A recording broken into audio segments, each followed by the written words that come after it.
I want to share the realities of Canada. I've been here for the last almost 60 years, and Canada has been, it's different. From after COVID, Canada has changed significantly in a number of areas.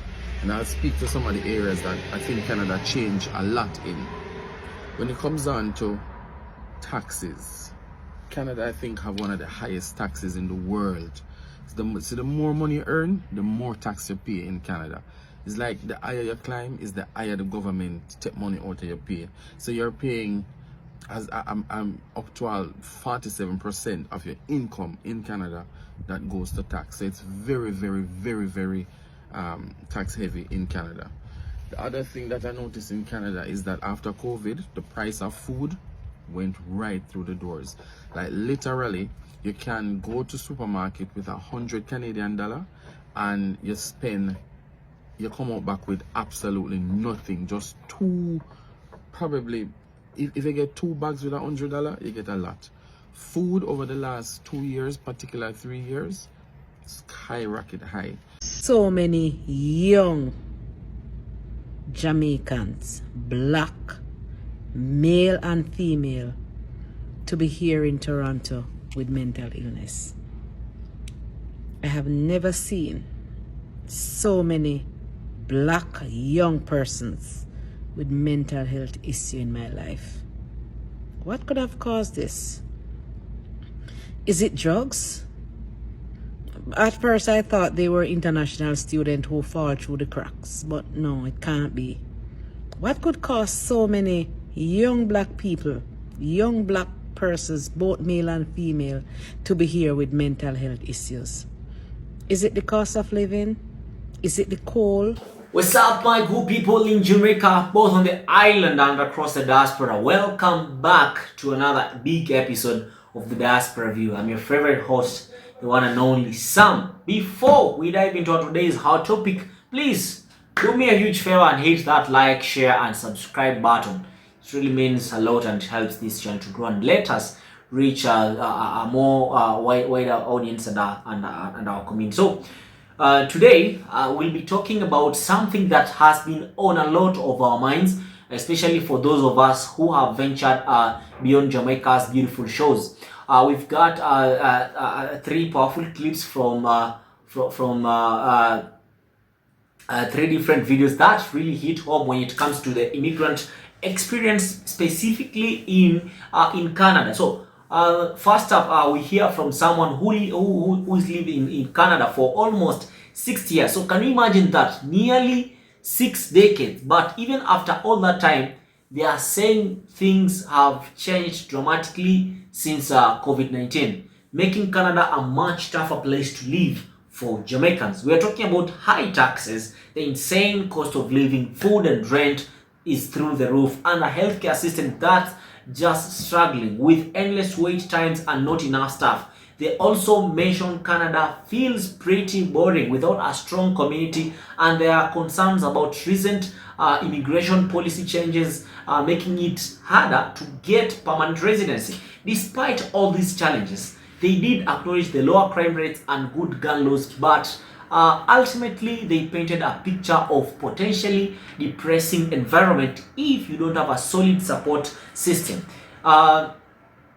We have even someone who was talking about pure frustration, especially for other Jamaicans living there. This is, this person is feeling the draining and depressing nature of the country, highlighting how bills, groceries, market prices and housing costs remain sky high despite the difficult environment. They even expressed regret about the decision to immigrate and seriously considering living within 2 years, thinking about alternative destinations like Ghana or even returning home to Jamaica. They are really looking for validation from us, wondering if anyone else feels this disillusion. And finally, a truly concerning observation. The last speaker was discussing something that is alarming, like a rise of mental health illness among young black individuals in Toronto. This was brought up during Canada's October Awareness Month for Cancer and Mental Health, and the speaker was visibly distressed and confused, they pondered potential causes like drug abuse, the high cost of living, the cold climate, or insufficient family support.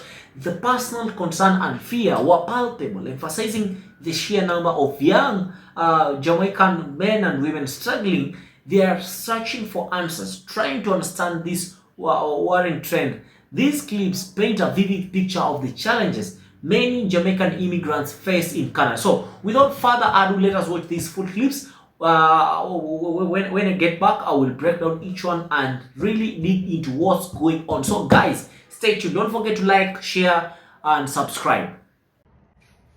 So a lot of my friends and family, particular in Jamaica, asking me what is my experience being in Canada, because they want to make the transition. Now, this video is not to discourage anybody from coming to Canada. If you feel like Canada is a place that you want to come and live and, you know, start your family, feel free. Don't let this discourage you. But I want to share the realities of Canada. I've been here for the last almost 6 years, and Canada has been, it's different from after COVID. Canada has changed significantly in a number of areas, and I'll speak to some of the areas that I think Canada changed a lot in. When it comes on to taxes, Canada, I think, have one of the highest taxes in the world. So the more money you earn, the more tax you pay in Canada. It's like the higher you climb, is the higher the government take money out of your pay. So you're paying, as I'm up to 47% of your income in Canada that goes to tax. So it's very, very, very, very tax heavy in Canada. The other thing that I noticed in Canada is that after COVID, the price of food went right through the doors.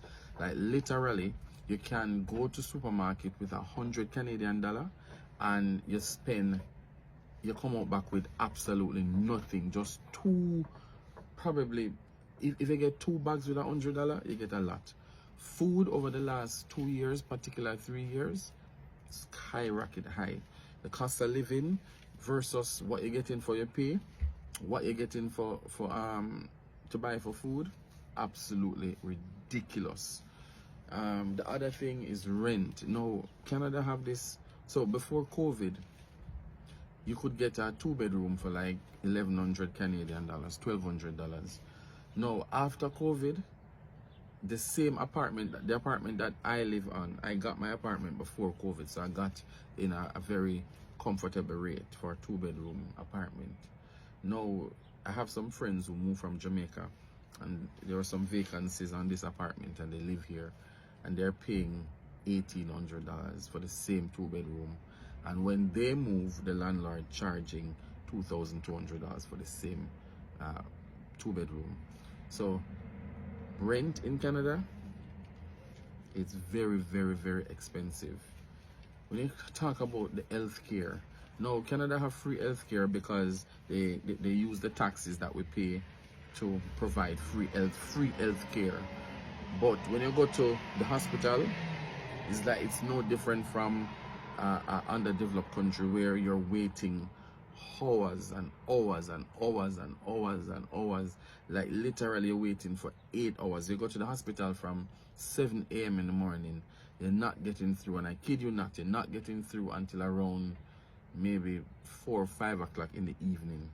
That's when you actually get to see a doctor, because there is a shortage in the healthcare workers. There is no doctor, and you can't go to a private doctor. You can't say, all right, you have your money, so you're gonna go to a private doctor. Canada not deal with private doctor. The rich, the poor, everybody goes to one hospital. Furthermore, you can't even get a family doctor. There's a 6 months waiting list to even get a family doctor here in Canada. The other challenge with the reality of Canada is, honestly, Canada boring. Canada boring. There is nothing to do. It's good when you have like your own community, that you can have that level of culture. You know, you have your Jamaican community, you have the other ethnic groups who have their community. Community is big. If you don't have a community in Canada, man, Canada is boring. Now have nothing to do. So I'm grateful that here we form a nice little community where people can display culture, you can talk your language, you can cook your food, and you just feel Jamaican. Without that being present, Canada boring. So a lot of people just work in Canada and save their money so that they can travel to different countries. That's what I've been doing over the last couple of years. Like me, I can't stay 12 months in Canada. It's not possible. It's not possible. Yeah. So at the end of the day, Canada is still good in some instances where, you know, the crime and violence is not as bad. They have good gun laws, but overall, if you're not a strong person, if you don't have community and you don't have the support, Canada is very, very depressing. And grateful to be here, and I'm not discouraging anybody from coming. You can come and you may find it to be good. The other thing is I want to mention is that with this current government, what they're doing, they're reversing a number of the immigration programs that they had for people to get easy access in Canada. So a lot of temporary residents, a lot of people going back to their countries. Trust me, if you do the research right now, a lot of people going back to their countries because people just cannot afford to live in Canada anymore, or the government make it so difficult for persons now to obtain permanent residence in this country. But still grateful to be here, but I just wish things will change soon. That's just my reality of Canada. Canada, October is observed as Cancer Awareness and Mental Health Month. I don't want to talk about cancer today. I want to talk about mental health issues. Can anybody tell me what could cause so many young Jamaicans, black, male and female, to be here in Toronto with mental illness? I have never seen so many black young persons with mental health issue in my life. What could have caused this? Is it drugs? At first I thought they were international students who fall through the cracks, but no, it can't be. What could cause so many young black people, young black persons, both male and female, to be here with mental health issues? Is it the cost of living? Is it the cold? Is it lack of family support? It's scary. It scares me to death. It really, really scares me. What could cause so many black persons in Canada to be suffering from mental health issues? Not good at all. Yeah, I must say this, man, to all the Jamaicans that's living in Canada right now. How are you guys doing? How are you guys surviving this place? If you don't notice nothing, like your bills the same, the groceries the same, the mortgage is the same, the house price is the same, you love the weather, then this video is not for you. Just scroll past.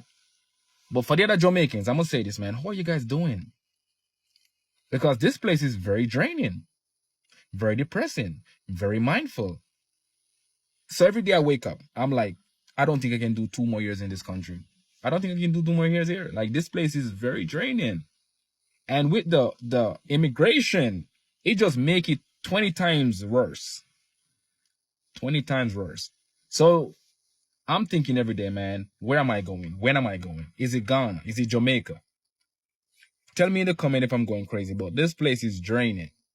Good people, welcome back, and those clips have really given us a lot to think about, don't they? Okay. It's clear that while Canada might be seen as a land of opportunity, the reality on the ground, especially for immigrants, can be incredibly tough. So let's really dissect what we just had, piece by piece. The healthcare system, right?